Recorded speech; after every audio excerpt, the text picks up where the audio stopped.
So you see these massive, brand new, gleaming NFL stadiums pop up, right? And you have to wonder, who's actually paying for all that? Well, the answer might not be what you think. Today, we're going to break down how billions of your tax dollars are funding stadiums for what is, by far, America's richest sports league. And it's all thanks to some absolutely record-breaking deals and a quirky 40-year-old legal loophole. Okay, let's just jump right into it with the deal that's been making all the headlines. Honestly, it sets the stage for everything we're about to unpack. So the number that's got everyone talking is this one, $2.1 billion. That's the eye-watering price tag for the Tennessee Titans' new stadium planned for Nashville.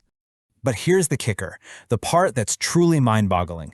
Over half of that entire cost, a staggering $1.26 billion, is coming straight from the public, straight from taxpayers. That is, by a long shot, the largest public subsidy for a stadium in U.S. history. And get this, that deal didn't just break the old record, it completely demolished it. The previous record was set just a year before. That was the $850 million in public funds for the Buffalo Bills' new stadium.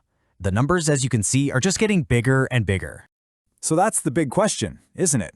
How in the world does an industry that is literally overflowing with cash manage to get this level of public funding?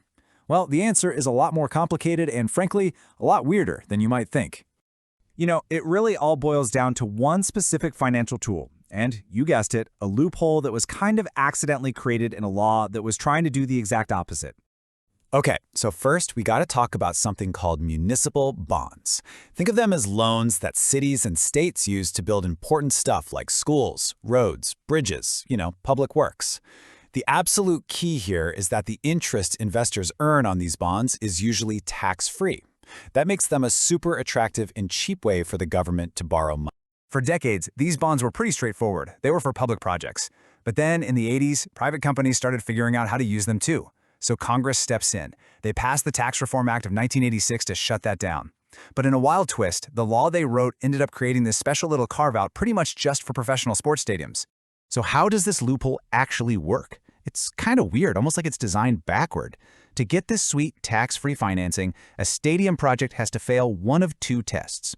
The first one, the private use test, is a breeze to pass. Of course, the team uses more than 10% of its own stadium, but the real key is the second one, the private payment test. This is the loophole. If the city or the state agrees to cover more than 90% of the stadium debt, the project fails the test and boom, unlocks that amazing tax-free financing. So basically, the more the city pays, the cheaper the loan becomes for everyone involved. Now, it's really important to put all this public funding into context because we need to be clear. The NFL is not some struggling business. It's a financial juggernaut. Just look at that number. That's the combined value of all 32 teams in the NFL. It's an almost unimaginable amount of money, and it really cements the league's position as the most financially dominant sports league on the entire planet. And to really wrap your head around that, think about this. The NFL's yearly revenue is more than the top 5 European soccer leagues. We're talking the Premier League, La Liga, the Bundesliga, all of them combined. It's just on another level. So where does all this cash come from? Well, you've got these monster TV deals that are locked in for the next decade. Then there's the national revenue sharing system, which is so powerful that every single team got a check for $416 million last year. And that's before they sold a single ticket or hot dog. Throw in billions for merchandise and a growing list of corporate sponsors, and yeah, you've got a true financial empire. So, you've got a league that's just swimming in money, using a tax loophole to get massive amounts of public funding for its stadiums. Which, of course, brings us to the big debate. Is this actually a good deal for the cities and the taxpayers footing the bill? All right, so you've basically got two camps here. On one side, you have the teams and their supporters. They argue that these new stadiums are economic engines, right? They talk about creating jobs, boosting tourism, and this sort of intangible thing called civic pride. But on the other side, you have a whole lot of economists who say, hold on a minute. Decades of research show that these benefits are often way overblown and that public money could be spent on other things with a much better, more reliable return for the community. And the NFL itself, they are all in on this model. They put out a statement to CNBC saying that these private-public partnerships are a proven way to build community assets, and that while these are tough decisions, they're worthwhile ones for local leaders to make. But, these deals can have a really long and sometimes painful tail. Just take a look at what happened in Chicago with Soldier Field. Back in 2001, the city financed about $387 million in bonds for renovations. Well, because of how that deal was structured, today the city owes $640 million on that original loan. The debt has actually grown over the last 2 decades. But then you've got the other side of the coin, like Las Vegas. They argue their model is a huge win for the public. They used a hotel room tax, so it's paid mostly by tourists, to fund their $750 million share. And officials there claim that the tax money generated by the stadium itself is already double what they owe on the debt each year. Now, what's the trade-off? The Raiders, who put in over $1 billion of their own money, get to use that shiny new stadium completely rent-free. Okay, so if the economic benefits are so debatable and the financial risks can be so incredibly high, why do cities keep lining up to sign these deals? What's going on here? Well, it's really a potent mix of pure leverage and raw emotion.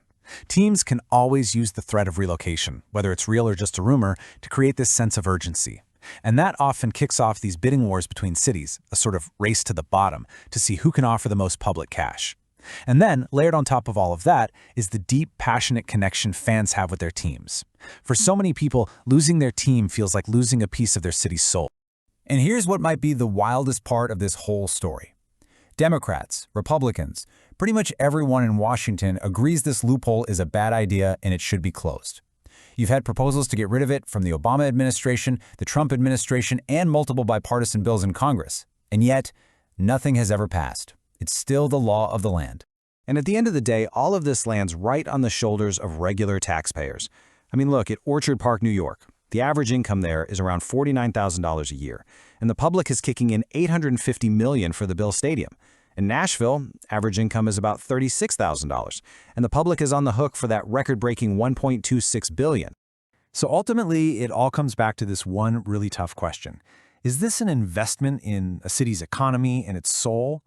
Or is it just corporate welfare for an industry that's already worth billions? For every fan and for every taxpayer in a city with an NFL team, the question is a deeply personal one. Is having that team, is a city's identity, really worth the price?